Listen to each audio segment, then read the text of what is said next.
Bonjour, dans cette vidéo on va corriger ensemble l'exercice 7 du TD2 qui s'appelle onde sinusoïdale. Alors j'ai choisi de faire une petite vidéo sur cet exercice là parce qu'il rebondit bien avec l'exercice 4, sauf que cette fois-ci c'est le travail un petit peu inverse, c'est-à-dire que cette fois-ci on connaît à une position de l'espace donné la variation temporelle de l'onde, c'est-à-dire que à x égale 0, l'onde s'écrit tout simplement s de 0t égale s0 cos 2pi sur grand T petit t, et le but c'est d'obtenir cette fois-ci S de xt, quel que soit x, et quel que soit t, hein, évidemment, et de tracer ensuite l'allure des variations spatiales du signal à t sur 4. D'accord ?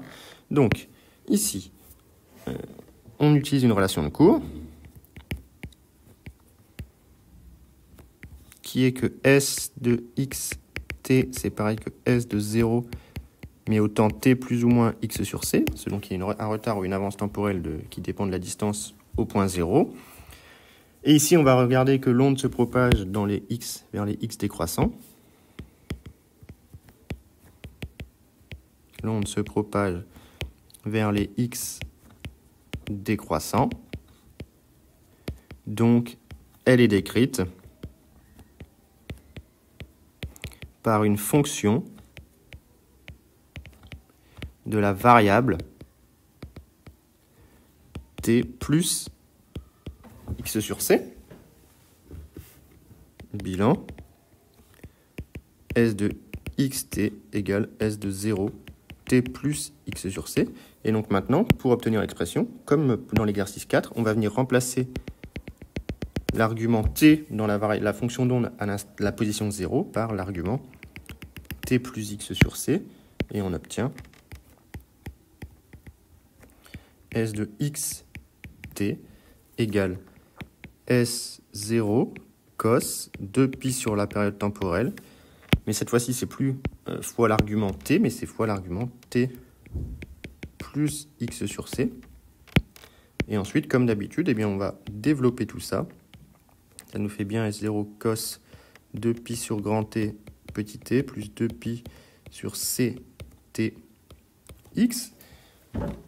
Or, c fois t égale à lambda. Hein. Donc, on a que S de xt est égal à S0 cos 2pi sur grand T petit t plus 2pi sur lambda petit x. Alors ici, il n'y a pas de valeur numérique, donc on s'arrête là. Et on va tracer tout ça. Donc maintenant, on se place en t égale t sur 4.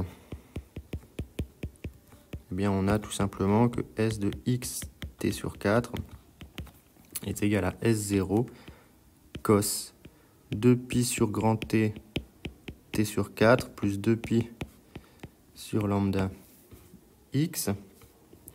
C'est donc égal à S0 cos pi sur 2 plus 2pi sur lambda x.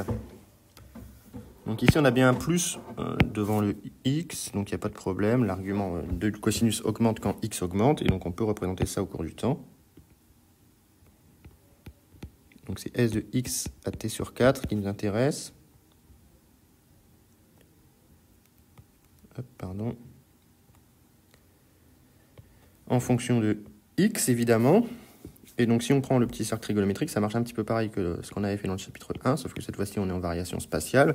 On démarre avec une phase qui vaut pi sur 2. Donc lorsque x augmente, phi de x augmente, et donc on va par là. Et donc le signal commence par décroître, puis il recroît. Je vais tracer 2 périodes, et ainsi de suite. Et évidemment, ici, ce qu'on observe, c'est la période spatiale, c'est-à-dire lambda, et non pas la période temporelle. Et ici, on a moins S0 et plus S0. Donc voilà pour cet exercice. J'espère que c'était assez clair. C'est vraiment une méthode qu'il faut maîtriser. Il faut savoir passer de l'aspect temporel à l'aspect spatial, de l'aspect spatial à l'aspect temporel. Donc il faut bien maîtriser ces exercices-là. Si vous avez des questions, comme d'habitude, n'hésitez pas à venir me les poser.